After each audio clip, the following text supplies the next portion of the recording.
Welcome back to Shakesyear. It is new play day and we get to start in on Hamlet, which admittedly I have a soft spot for because I've been in approximately 4 productions of Hamlet in one way or another, something along those lines, including playing Hamlet. And the more I read it and the more I investigate this play and dig into the play, the more convinced I am that it's just absolutely beautifully written. And I do take issue with the way that some of the characters are portrayed some of the time, but that's neither here nor there. I get to do them now the way that I would want to do them. So anyway, this play, which is everybody's favorite weepy emo dude, who's not really a weepy emo dude, we have to start off with something that's going to get the audience's attention. So we have 2 guys up on the wall. We have Bernardo and Francisco up on the castle wall keeping guard, and they let us know that they have seen a ghost for the past couple of nights. And Horatio and Marcellus come in and they relieve Francisco. So now it's Horatio, Marcellus, and Bernardo. And they're hanging out on the wall and they're talking about things. And Marcellus they see the ghost up here and they're like, holy crap, look at that ghost. Doesn't that ghost look exactly like the king who just died, whose name was also Hamlet? So for now we'll call him King Hamlet.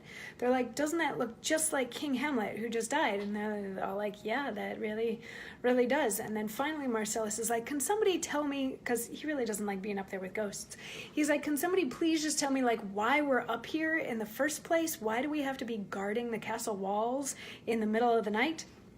So today in Act 1, Scene 1, we get to hear Horatio's response. Marcellus is like, can somebody please tell me why we're even here?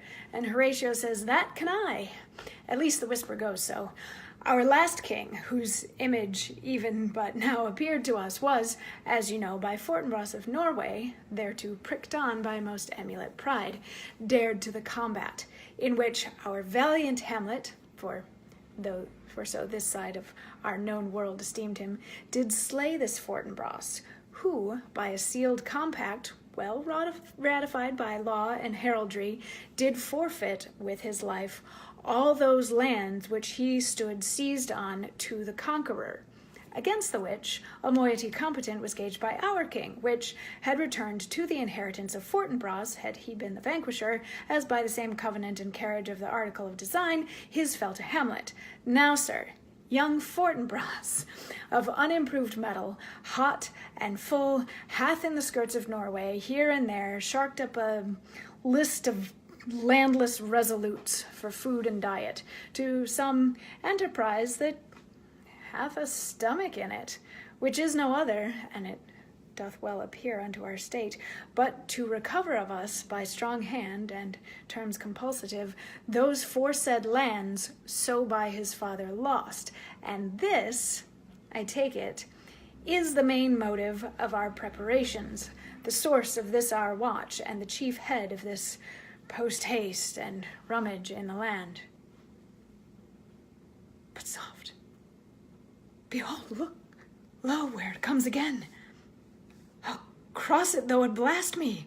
Stay, illusion. If thou hast any sound or use of voice, speak to me. If there be any good thing to be done that may to thee do ease and grace to me, speak to me. If thou art privy to thy country's fate, which haply foreknowing may avoid, oh, speak. Or if thou hast abhorred it in thy life, extorted treasure in the womb of earth, for which, they say, you spirits oft walk in death, speak of it. Stay and speak. Stop it, Marcellus. So yeah, that was the exposition of the show, the exposition, the things you need to know, but not necessarily really. What we really get from this is that nobody in either Denmark nor Norway is creative when it comes to naming their children.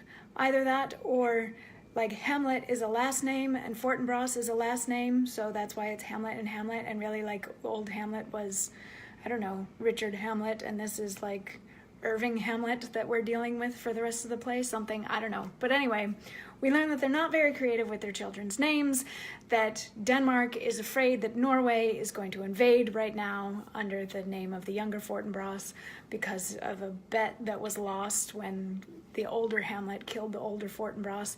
And then the ghost appears again, and Horatio tries to speak to it, tries to get Marcellus to stop it, but it won't speak to any of them. So they decide, you know what? We should go find young Hamlet because he'll know what to do about this. And that's how Act 1, Scene 1 dies, is they resolve to go tell young Hamlet about it. And tomorrow, we get to dig into Hamlet's crazy family dynamics. Woohoo! I'll see you then. Mwah!